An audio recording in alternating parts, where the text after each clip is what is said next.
CM ಬದಲಾವಣೆ ಆಗುವುದು ಖಚಿತ. ಹೈಕಮಾಂಡ್ ಇಂಥದ್ದೊಂದು ಸುಳಿವನ್ನು ಕೊಡ್ತಿದೆ. ಖುದ್ದು ಹೈಕಮಾಂಡ್. ಯಾಕೆ? ಅತ್ಯಂತ ಸ್ಪಷ್ಟವಾಗಿ ಸಿದ್ದರಾಮಯ್ಯ ಅವರ ಆಪ್ತನ ಪುತ್ರ ಒಂದು ಹೊಸ ಹುದ್ದೆಯನ್ನು ಪಡ್ಕೊಂಡಿದ್ದಾರೆ. ಆ ಹುದ್ದೆ ಈ ರಾಜ್ಯದಲ್ಲಿ 24ನೇ ಮುಖ್ಯಮಂತ್ರಿಯಾಗಿ ಡಿ ಕೆ ಶಿವಕುಮಾರ್ ಅವರು ಪ್ರಮಾಣ ವಚನ ಸ್ವೀಕರಿಸುವಂತಹ ಸಾಧ್ಯತೆಗಳು ದಟ್ಟವಾಗಿದೆ ಅನ್ನುವಂತಹ ಮುನ್ಸೂಚನೆಯನ್ನು ನೀಡುತ್ತಿದೆ. ಬಿಹಾರ ವಿಧಾನಸಭಾ ಚುನಾವಣೆಯ ರಿಸಲ್ಟ್ ಕೂಡ ಪೂರಕವಾಗಿ ಸಿಗುವ ಸಾಧ್ಯತೆಗಳಿದೆ ಅನ್ನುವಂಥದ್ದನ್ನು ಆಂತರಿಕ ಸಮೀಕ್ಷೆ ಕೂಡ ಹೇಳ್ತಿರುವಂಥದ್ದು ಕಾಂಗ್ರೆಸ್ ವಲಯದಲ್ಲಿ. ಇದರ ಮಧ್ಯೆ 2026ರಲ್ಲಿ ಕಾಂಗ್ರೆಸ್ ಇನ್ನು 5 ರಾಜ್ಯಗಳ ಚುನಾವಣೆಯನ್ನು ಎದುರಿಸಬೇಕಿದೆ. ನೋಡಿ, 2026ರಲ್ಲಿ ನಿಮಗೆ ತಮಿಳುನಾಡು ಬರುತ್ತೆ, ಅಸ್ಸಾಂ ಬರುತ್ತೆ, ಕೇರಳ ವಿಧಾನಸಭಾ ಚುನಾವಣೆಗೆ ನಡೆಯುತ್ತೆ.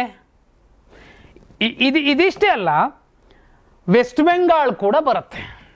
ಅಲ್ಲಿಗೆ ಕರ್ನಾಟಕ ಮತ್ತು ತೆಲಂಗಾಣ ಎರಡೂ ಕಡೆ ಇರುವಂತಹ ಕಾಂಗ್ರೆಸ್ ಸರ್ಕಾರ ಮತ್ತು ಎರಡೂ ಮುಖ್ಯಮಂತ್ರಿಗಳು ಈಗ ಚೆನ್ನಾಗೇ ರಾಜ್ಯಭಾರ ಮಾಡ್ತಿದ್ರು. ಆದರೆ ತೆಲಂಗಾಣ ಗೆಲ್ಲೋದಕ್ಕೆ ಬಹುಮುಖ್ಯವಾಗಿ ಕಾರಣವಾಗಿದ್ದು ಯಾರು?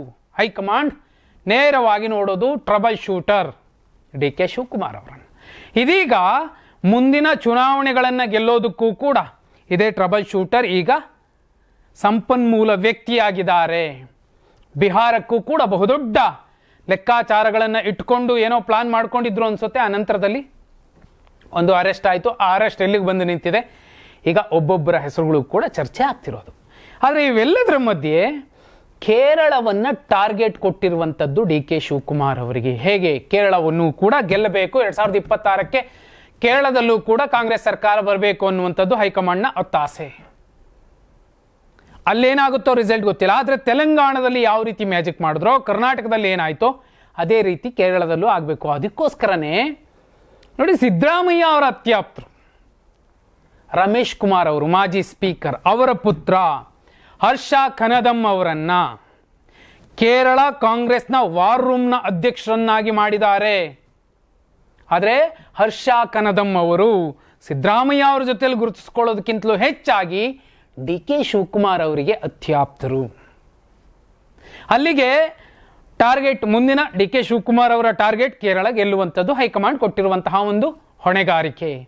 ಹಾಗಿದ್ರೆ ಡಿ ಕೆ ಶಿವಕುಮಾರ್ ಅವರನ್ನ KPCC ಅಧ್ಯಕ್ಷರಾಗೇ ಇರಪ್ಪ ನೀನು, DCM ಅಷ್ಟೇ ಕೊಡ್ತೀವಿ ಅಂತ ಹೇಳಿ ಸುಮ್ಮನಾಗುತ್ತಾ? ಅದಾದ ಮೇಲೂ ಕೂಡ ಇನ್ನು ತಮಿಳುನಾಡಿದೆ, ಅಸ್ಸಾಂ ಇದೆ, ಪಶ್ಚಿಮ ಬಂಗಾಳ ಇದೆ, ಕೇರಳ ಕೂಡ ಇದೆ. ಅಷ್ಟು ಕೂಡ ಗೆಲ್ಲಬೇಕಿದೆ. ಹಾಗಿದ್ರೆ ಸಿದ್ದರಾಮಯ್ಯ ಅವರನ್ನ, ಯಾಕಂದರೆ 2.5 ವರ್ಷ ಹೈಕಮಾಂಡ್ ಮಟ್ಟದಲ್ಲಿ ಚರ್ಚೆ ಆಗಿರುವ ಸಾಧ್ಯತೆ ಇದ್ದಿರಬಹುದು, ಅಧಿಕಾರ ಹಂಚಿಕೆ ಲೆಕ್ಕಾಚಾರ. ಅದು ನಿಜವೇ ಆಗಿದ್ದರೆ ಈಗ ಮಾಜಿ ಸ್ಪೀಕರ್ ರಮೇಶ್ ಕುಮಾರ್ ಅವರ ಪುತ್ರ ಹರ್ಷ ಕನದಂ ಅವರ ಈ ಒಂದು ಆದೇಶ ಏನಿದೆ, ಅವರನ್ನು ಕೇರಳ ಕಾಂಗ್ರೆಸ್ನ ವಾರ್ ರೂಮ್ ಅಧ್ಯಕ್ಷರನ್ನಾಗಿ ನೇಮಕ ಮಾಡಿರುವಂತಹ ನೇಮಕ, ಅದು ಸ್ಪಷ್ಟವಾಗಿ ಹೇಳ್ತಿದೆ ನವೆಂಬರ್ ತಿಂಗಳಲ್ಲಿ CM ಬದಲಾವಣೆ ಆಗುತ್ತೆ. ರಾಜ್ಯದ 24ನೇ ಮುಖ್ಯಮಂತ್ರಿಯಾಗಿ ಡಿ ಕೆ ಶಿವಕುಮಾರ್ ಅವರು ಪ್ರಮಾಣ ವಚನ ಸ್ವೀಕರಿಸ್ತಾರೆ ಅನ್ನುವಂತಹದ್ದನ್ನು ಈ ಆದೇಶ, ಹರ್ಷ ಕನದಂ ಅವರ ನೇಮಕ ಆದೇಶ ಇದೆಯಲ್ಲ, ಇದು ಸ್ಪಷ್ಟವಾಗಿ ಹೇಳ್ತಿದೆ. ಹಾಗಿದ್ರೆ ಸಿದ್ದರಾಮಯ್ಯ ಅವರನ್ನ ಹೈಕಮಾಂಡ್ ಯಾವ ರೀತಿ ಬಳಸ್ಕೋಬಹುದು, ದುಡಿಸ್ಕೊಳ್ಬಹುದು? ಸುಲಭಕ್ಕೆ ಅವರು CM ಸ್ಥಾನದಿಂದ ಇಳಿತಾರ, ಅಥವಾ ಅಹಿಂದ ವರ್ಗ ಬೇರೆ ರೀತಿಯ ಹಕ್ಕೊತ್ತಾಯಗಳನ್ನು ಮಂಡಿಸುತ್ತಾ ಅಹಿಂದ ನಾಯಕರು? ಕಮೆಂಟ್ ಮಾಡಿ.